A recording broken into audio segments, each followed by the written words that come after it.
This is Jeremy Rosen, back for the second series of Topspin Shot Research.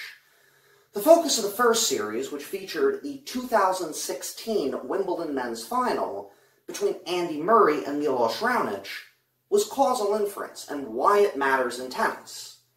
In summary, causal inference is the process of determining what causes the relationships that are in a dataset.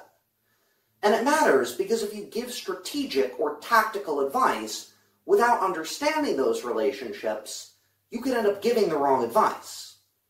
For this series, I'm going to demonstrate how a strategy coach can use causal inference to help players win matches.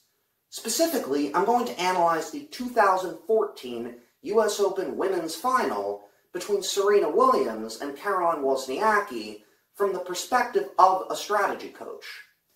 The final score of this match was 6-3, 6-3 in favor of Williams, and she won it in just 1 hour and 15 minutes. So rather than try to figure out ways in which Williams could have played even better, I'll focus my analysis on Wozniacki.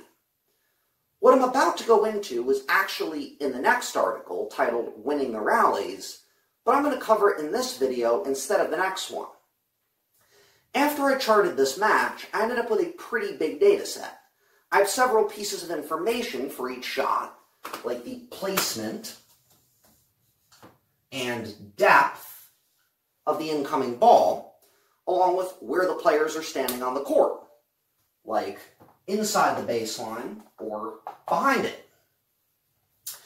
Since I'm trying to identify which tactics are more effective than others, I have to extract statistics from the data set and run regressions and that sort of thing. The problem is that in any data set, there are patterns that will just appear randomly. If I'm investigating a large number of tactics, like running around the backhand, hitting down the line, standing far behind the baseline, etc., I'm bound to get one that appears to be effective purely by random chance.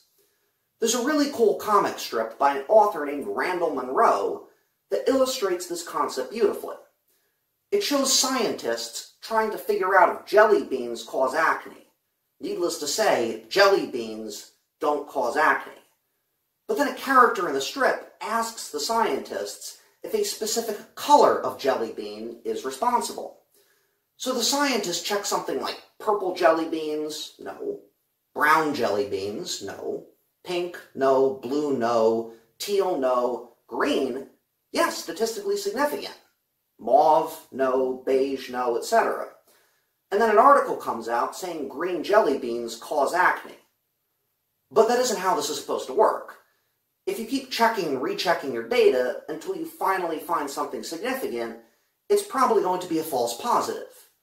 The correlation will be real enough within the data set, but it won't carry over into anything outside the data set, like if this is a tennis match, future points you apply.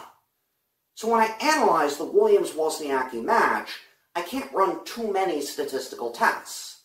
On the other hand, if I don't run any tests, I won't find anything. Which means that in the end, there's a pretty fine balancing act involved in doing these tests. How I go about pulling that off is the topic of the next video.